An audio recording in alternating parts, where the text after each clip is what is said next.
মোৰ মৰমৰ পাকঘৰলৈ সকলোকে স্বাগতম জনাইছোঁ। আজি হঠাৎ ল'ৰা-ছোৱালীয়ে ক'লে যে আজি পোলাও খাব বুলি। তো ভাবিলোঁ মই কি কৰিম, অলপ বেলেগকৈ বনাওঁ। সেইকাৰণে মই অলপ বিলাহী লৈছোঁ, ধনিয়া পাত লৈছোঁ, লৈ পেলাই এইখিনি মই গ্ৰাইণ্ড কৰি লৈছোঁ। আৰু যিহেতু পোলাওটোতো বহুত ধৰণে বনাব পাৰি, আজি মই অলপ বেলেগ ধৰণে বনাইছোঁ।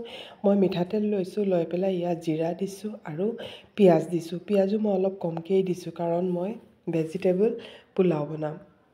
দি পেলাই এইখিনি অলপ দেৰি মই ভালকৈ ভাজি ল'ম। আৰু চানা কেইটামান তিয়াই থোৱা আছিলে, চানা কেইটামান দি দিছোঁ আৰু গাজৰ এটা এই ধৰণে স্কুৱাৰ টাইপ কাটি পেলাই দি দিছোঁ আৰু বিন দিছোঁ। এই গোটেইখিনি দি পেলাই মই ভালকৈ এইখিনি অলপ দেৰি গেছটো ফ্লেম হাই কৰি পেলাই এইখিনি মই খুব ভালকৈ মই লৰাই ল'ম। আৰু এই ধৰণে গেছ ফ্লেম হাই কৰি পেলাই লৰাব, তেতিয়া কি হ'ব, চব্জিৰ কেঁচা গোন্ধ যিটো সেইটো গুচি যাবগৈ। আৰু এতিয়া মই যিখিনি পেষ্ট বনাই থৈছিলোঁ বিলাহী আৰু ধনিয়া পাতৰ, এই পেষ্টটো মই ইয়াত দি দিম। দি পেলাই লগে লগে মই নিমখো দি দিম।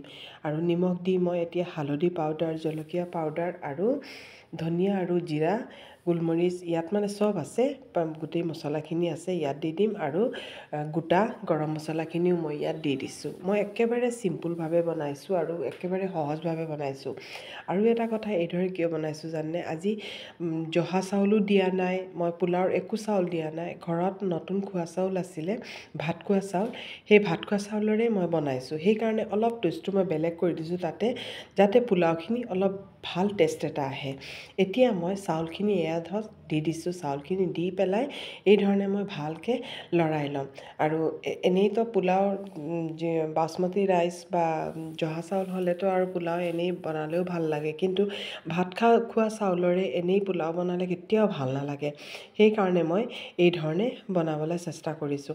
আৰু এতিয়া মই এইখিনি ইয়াত উতলা গৰম পানী দিছোঁ। পোলাওত সদায় উতলা গৰম পানী দিব, তেতিয়া পোলাওটো খুব ভাল হয়।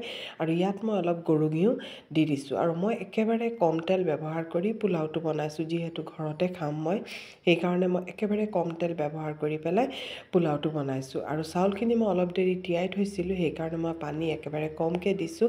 দি পেলাই আৰু এতিয়া মই এইখিনি অলপ চিটি মাৰি ল'ম। মই দুই চিটিমান মৰাই লৈছোঁ। আৰু চিটি মৰাৰ পিছত মই ইয়াত কি কৰিছোঁ, আদা নহৰু আগতে মই দিয়া নাই। মই কি কৰিছোঁ, পোলাওখিনি যেতিয়া হৈ যাব তেতিয়া আদা আৰু নহৰুখিনি অলপ তেল দি পেলাই আকৌ মই ফ্ৰাই কৰি লৈছোঁ। কাৰণ আগত যদি দি দিলোঁহেঁতেন চব্জিৰ গোন্ধই এইখিনি অলপ গোন্ধটো পাতল কৰি দিয়ে। সেইকাৰণে মই এইখিনি আকৌ কি কৰিছোঁ, এইখিনি ভাজি কৰি পেলাই আকৌ ইয়াত দি পেলাই ভালকৈ মই এইখিনি লৰাই পেলাই আকৌ ঢাকনখন বন্ধ কৰি থৈ দিম। গেছৰ চিমটো অলপ কমাই পেলাই দি পেলাই থৈ দিম। আৰু তেতিয়া কি হ'ব, যিটো অলপ ভজাৰ আদা নহৰুৰ এটা ফ্লেভাৰ, কিমান যে টেষ্ট হয়, এই ফ্লেভাৰটোৱেই বহুত মজা লাগে। আপোনালোকে ট্ৰাই কৰিব।